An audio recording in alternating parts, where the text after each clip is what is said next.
Velours sur son micro, secret dans la régie. Les radios ne dorment pas, elles tiennent la nuit par la main. Quand la dernière émission thésaurise ses rires pour le podcast et que le couloir se vide de ses stagiaires surexcités, la station change de langue. Le jour parle en planning partagé, en un invité en retard et en café qui refroidissent avant la fin d'un conducteur. La nuit parle en silence utile, en diode modeste, en ventilateur qui chuchote derrière les grilles et en véhumètre qui respire comme des animaux apprivoisés. Les compresseurs serrent la voix, la console chauffe. Je m'appelle Maxime, et je suis l'homme de l'onde entre minuit et 5. À Radiolis, on m'a embauché parce que j'ai une diction solide, un rire qu'on peut cadrer, et le genre d'attention qui sait quand une prise jack a des remords. J'anime, je dépanne, je redémarre des machines à distance, je vérifie les sauvegardes tout en parlant doucement à des inconnus qui, la tête sur leur oreille, veulent qu'on leur dise que le monde n'est pas en train de tomber. Dans ma régie, les fadets alignés sont des promesses. Mon micro a un loup en velours que j'ai lavé moi-même. Clara, ma femme, alors, fabriquait aussi des nuits, mais les siennes sentaient l'odeur des salles et le romarin coincé dans les projecteurs. Elle se disait directrice artistique. Elle avait cette façon d'apprendre au plafond à aimer la lumière et aux invités à se croire puissants mais gentils. Elle portait toujours un ruban de satin au poignet, geste de superstition joyeuse. Le mercredi, si la ville nous laissait, elle montait jusqu'au studio, se glissait derrière moi et s'asseyait sur le bord de la console comme on se perche sur un muret familier. Elle glisse. Le premier signe a été un caprice de machine avec une humilité d'excuse. À 01h11, l'ampoule rouge en air du studio B s'est allumée 2 secondes, puis s'est éteinte. Personne n'était en B. Le log a noté un remote engage sans source. 1 minute plus tard, la ligne téléphonique 3 a pris une demi-tonalité puis s'est rendormie, comme une gorge qui s'éclaircit avant un mensonge. Dans l'éditeur de playlist, une insertion fantôme de secondes de silence marquée test est apparue puis a disparu en laissant. 2 nuits plus tard, la même lampe a clignoté à la même minute. Le téléphone a pris son air malade. En studio A, le loup en velours de mon micro avait pris une odeur étrangère de bouche et de rouge.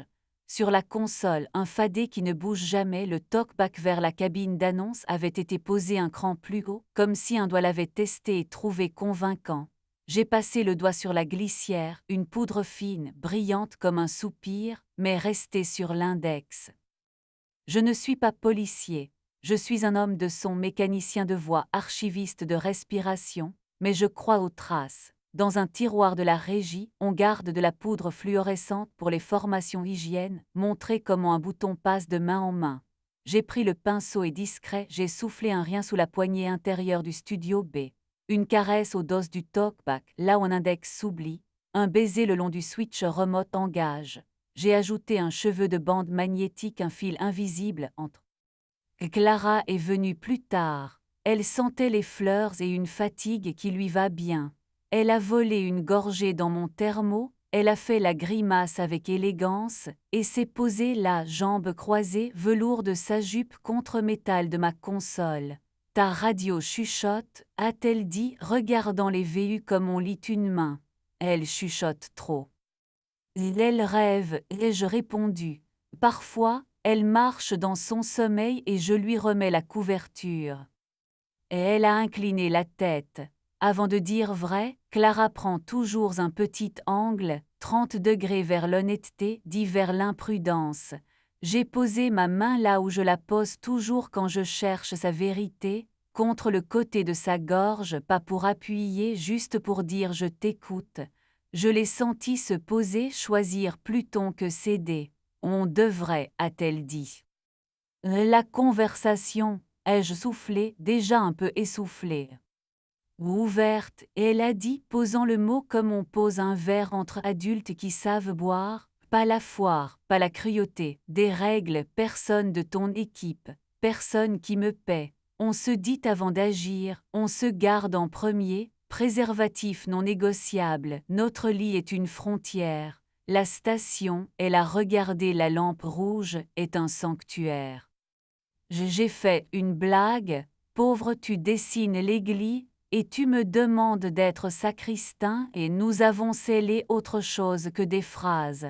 Sa bouche avait ce goût de fin de soirée, et de promesses qu'on sait tenir. Le matin m'a rendu mon fil cassé sur le carrelage comme un moustique satisfait. Sous la poignée, la poudre à souris à l'uve que je garde pour les pochettes de vinyle. Sur le talkback, un croissant de lumière à hauteur d'index. Le switch remote avait pris la main d'un autre. Et plus tard, sous le plateau du micro, j'ai trouvé un minuscule embout d'oreillet transparent genre standard d'invité pressé. Clara, elle, n'utilise que des hennieuses noires et fidèles. Le nom de l'autre est entré avec une chaleur d'applaudissements enregistrés. Nous avions le mois des sessions acoustiques, artiste en tournée, label en tractation, attaché de presse en sourire. Il s'appelait Théo Ardant, bien sûr, chanteur avec guitare et verbe qui aime se croire né avant la pluie. Il avait ce visage facile qui fait que les mères excusent et les filles recommencent. En studio, il a touché les murs comme on touche le bois d'une église pour absorber la mémoire. Il m'a serré la main, ferme juste ce qu'il faut, et a regardé la console. C'est la pièce, j'ai répondu. Elle a appris à écouter avant d'exister. Il a souri. Ses yeux, pendant une seconde, ont regardé la porte du studio B comme on regarde une possibilité. Chez nous, la bouilloire a sifflé une phrase qu'elle connaît trop. Clara a posé sa paume à plat sur la table de cuisine, gesture d'apaisement d'une femme qui gère des équipes entières avec plus de douceur que de titre. J'ai utilisé le mot que j'ai demandé, a-t-elle dit. Elle n'a pas rétréci sa bouche. Je n'aurais pas dû entrer ça dans tes murs. À quelle heure a demandé l'homme qui vit de grilles de programme et d'horaires. Elle a incliné encore la tête, ce n'est pas une question qui lave. Elle avait raison. Je l'aimais de la bonne façon, à m'abîmer juste assez pour trouver l'honnêteté confortable. Nous avons tenu comme des citoyens appliqués de notre petite république. Elle me disait avant d'agir, je rangeais mon flacon de poudre, je mettais mon attention où elle sert. Théo Ardant venait chanter en plateau, repartait en laissant un parfum d'orchidée et de cigarette, revenait en laissant autre chose. La lampe rouge a gardé son sérieux. Les nuits étaient des animaux dociles. Puis l'heure remote a repris son caprice 3 secondes à 02h13. Le talkback a laissé un sourire pâle au ras de la régie. Dans la cabine téléphone, le combiné N2 qu'on n'utilise jamais portait le cercle net d'une main trop pressée. Au fond de la cale à disque, le petit néon de courtoisie qu'on n'allume pas brillait un peu de poudre. Et sur la bonnette de mon micro, une raie sombre comme une cerise, un baiser mal placé. Nous nous sommes séparés avec la correction d'adultes qui savent lire leurs propres phrases. Clara a trouvé un appartement aux fenêtres qui disent oui au matin. J'ai gardé ma tasse ébréchée et mon couteau suisse qui a sauvé plus d'émissions que de pique-nique. Elle a pris la bouilloire volubile. Nous avons choisi l'économie, déteste-moi propre, a-t-elle dit. Si tu ne peux pas, alors mets-moi dans un tiroir que tu n'ouvres pas tous les jours. J'ai promis des étiquettes. J'ai tenu presque parfaitement. Le travail m'a recousu.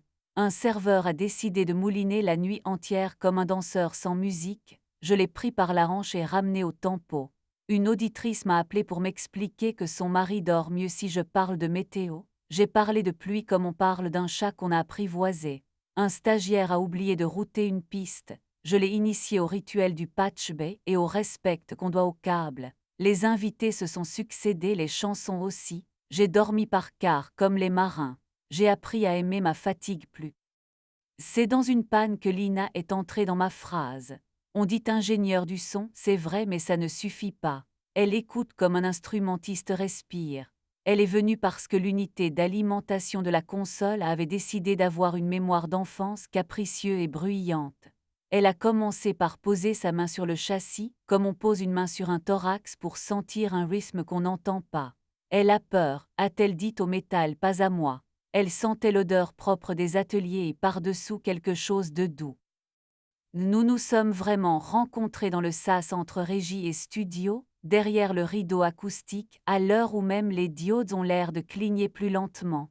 Je lui ai tendu le tournevis qu'elle n'avait pas encore demandé. Elle l'a pris, le sourire dans les yeux plus que sur la bouche. Tu entends comme ça respire, a-t-elle murmuré.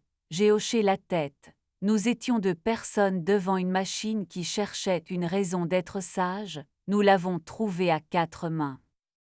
Le premier baiser n'a pas eu besoin de musique. Cela s'est passé à 03h02, en studio C, celui des archives, où la bibliothèque de vinyle garde la chaleur comme une vieille maison. Elle a posé sa paume sur mon sternum, légère, testant peut-être si j'étais bien sous tension. J'ai mis ma bouche à la base de son cou, juste sous l'oreille, l'endroit où les phrases avouent d'où elles viennent, et j'ai respiré long, doucement, attendant que la mécanique fine de sa respiration change de métier. Ses yeux sont restés ouverts, non par méfiants. Avec Lina, la précision a pris des habits de tendresse. Elle aime quand mon pouce se pose sur l'artère de son poignet et que je prends le temps d'entendre ce que je ne sais pas dire. Elle s'installe à califourchon sur mes cuisses dans la région endormie, et du bout de l'ongle elle dessine sur l'intérieur de mon avant-bras des schémas de chandeliers de fréquence qu'elle n'a pas besoin de tracer. Nous avons négocié des frontières que la station pouvait bénir. Pas sur la console, pas au micro, pas sous la lampe on air, oui dans l'archive vinyle ou le cas. Si vous attendez une vengeance, je vais vous décevoir. Je pouvais emporter aux RH un dossier soigné, log poudre 2001 symbole. Je pouvais murmurer à un journaliste ami une histoire sans nom et regarder Internet la remplir de visages. Je pouvais faire comprendre à Théo Ardant que sa voix sonnait mieux quand elle s'éloignait de mes murs. Mais la radio est un sanctuaire pour les voix des autres. Elle entend des confidences qu'elle ne trahit pas. Je refuse de lui faire trahir les miennes. Et puis, Lina me préfère quand je sens la patience. Clara et moi avons réappris à tenir dans la même phrase sans que les adjectifs se battent. Elle a gardé un contrat de production pour nos concerts de printemps parce qu'elle est excellente, et je ne suis pas assez petit pour saboter la lumière. Nous nous sommes écrits parfois, comme des villes qui partagent une route, des photos de basilic insolents, une capture d'écran où un auditeur me remercie de lui avoir tenu la main sans la lui prendre. Fière de toi, elle a écrit un soir. J'ai laissé la phrase s'asseoir. Elle ne mordait plus. Théo est revenu jouer 2 titres dans nos studios. Nous nous sommes croisés dans le couloir. Il a levé 2 doigts comme on dessine un salut. Belle nuit, a-t-il dit. Elle se tient toute seule, ai-je répondu. Moi j'archive. Il a souri avec sa bouche payée d'avance, et il est entré au studio B sans toucher la poignée, comme si l'air lui devait ce service. La station a continué de respirer. Une femme a appelé pour demander le morceau qui lui rappellerait un homme qu'elle a décidé de ne pas rappeler. Je lui ai mis Nina Simone. Un livreur s'est trompé d'entrée et j'ai porté des cartons de gâteaux à la rédaction, où les titres aiment les sucres rapides. Une tempête a fait danser l'antenne, nous avons tenu l'onde comme on tient la main à un enfant qui veut courir plus vite que la rue. Parfois, je me réveille dans le petit studio au-dessus du rôle, à une heure qui ne sait pas comment se nommer. Si la jambe de Lina repose sur ma cuisse comme une virgule posée à l'endroit exact, je place ma main contre sa gorge et j'attends le léger soulèvement qui signifie oui. La différence entre une fin et un achèvement à une température. Mes doigts la connaissent mieux que ma bouche ne saurait la dire. Des mois après que le flacon a regagné le fond du tiroir avec les objets qui en savent trop, la radio a organisé sa grande soirée de soutien, costume noir et projecteur poli. J'ai mis du noir aussi parce que le noir pardonne l'éclairage fluorescent. Clara se tenait sous un halo qu'elle avait apprivoisé, ses cheveux plus courts rendaient un visage plus à elle. Elle est douce, a-t-elle demandé sans dire Lina, parce que nous avons appris à tendre les noms, pas à les lancer. Et elle est précise, ai-je dit. C'est ma façon de nommer le bien, la précision comme forme de tendresse. Soyez bon, et elle a répondu, pas comme une bénédiction, plutôt comme un planning d'entretien. Nous avons trinqué à l'eau. L'eau ne ment pas dans une maison qui vend des voix. Au fond du rôle, Théo racontait une anecdote à des mécènes qui voulaient croire qu'ils avaient la même vie. Il riait. Il leur pardonnait d'avance, qu'ils gardent ce pardon. J'avais mieux une nuit à tenir tenue, une antenne à respecter, une femme à qui je dois la forme exacte de mes mains. Les radios n'ont pas de morale, elles ont des formats, des limites, des jungles, des reprises. Aux jeunes qui passent, je dis ce que je me répète quand la lampe rouge me regarde avec son regard d'alarme. Aligne, gagne, compresse, écoute avant d'exister. Garde les sanctuaires sacrés, teste avant de toucher. Garde des traces, pas des rancunes. Et rappelle-toi que la voix qui passe par ici a quitté une bouche qui n'attend pas que tu pardonnes pour vivre. Avant la relève de 5 heures, j'aime ma dernière ronde. Je passe la main sur la console comme on flatte un chien ancien qui a bien tenu la nuit. Tout va bien, je souffle au talkback, qui est un autre nom pour ma cage thoracique. Les diodes me répondent en vers modeste. Je coupe le bed, j'efface le dernier jungle de la playlist, je ferme doucement la lampe rouge. Je tire la porte du studio, je tourne la clé, ce geste simple qui contient mon métier entier, et je sors dans le couloir où les journaux du matin arrivent déjà en pile. Parfois, Lina m'attend dans la bibliothèque de vinyle, un crayon derrière l'oreille.